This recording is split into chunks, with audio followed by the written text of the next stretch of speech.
A Christian privilege, whatever that means, a Christian privilege bulletin board was set up at Appalachian State with the expressed purpose of shaming Christian college students in college.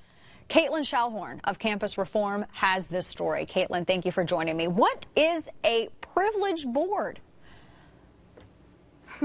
Well, this RA, this resident advisor at Appalachian State University in North Carolina, has put up this board in a residence hall where students live that shames Christians based inherently on their faith. It says that because of their faith, apparently Christian students have more privilege than other students on campus. And you know, no other religion has an entire bulletin board that's dedicated to them and dedicated to belittling their faith on App State's campus. I've never heard anything like that. I would imagine. So what are they? Are they being equal opportunity offenders here? Are they going to put up a Jewish privilege or a Muslim privilege board or an atheist privilege board? This is insane. And some of the messages that they have on there. Is that the only one, the Christian faith?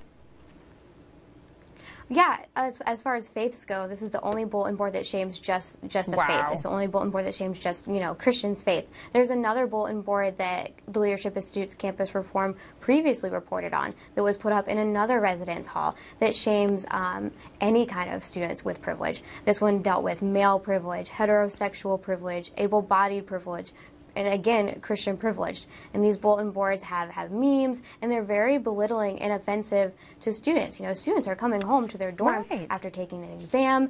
They hope to relax. They hope to do some studying. And instead, they're coming back and they're seeing these bulletin boards that are shaming them based on their race or things that they might not be able to change about themselves. And these RAs are supposed to be mentors, and they're putting up these bulletin boards just to push their own agenda instead of mentoring their students. That's horrible. And I can imagine that it doesn't go to create much of a welcoming feeling as Christian privilege. Well, some of the things that they're saying are Christian privilege are, the Christian faith is taught in public high schools in literature classes, supposedly.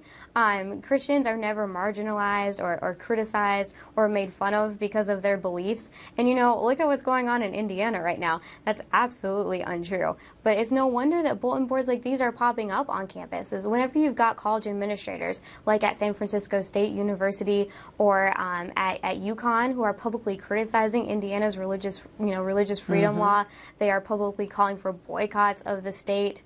It's just no wonder that this is happening on college campuses. They don't create any kind of diversity of thought whatsoever. They definitely don't promote diversity among religions or the faiths of students. They only marginalize these students and make them feel very uncomfortable. Uncomfortable, and that could be classified as a hostile environment. I couldn't imagine walking to my dorm room and then seeing something like that.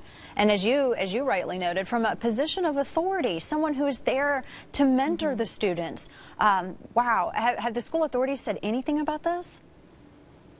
They have not. The school has remained very silent on the issue. Students, however, have been very vocal, mostly over social media.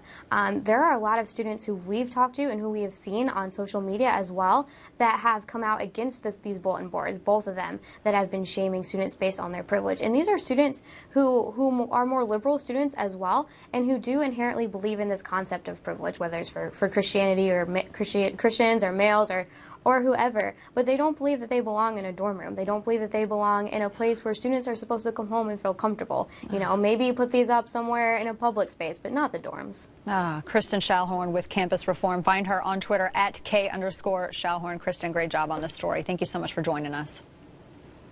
Thank you so much for having me.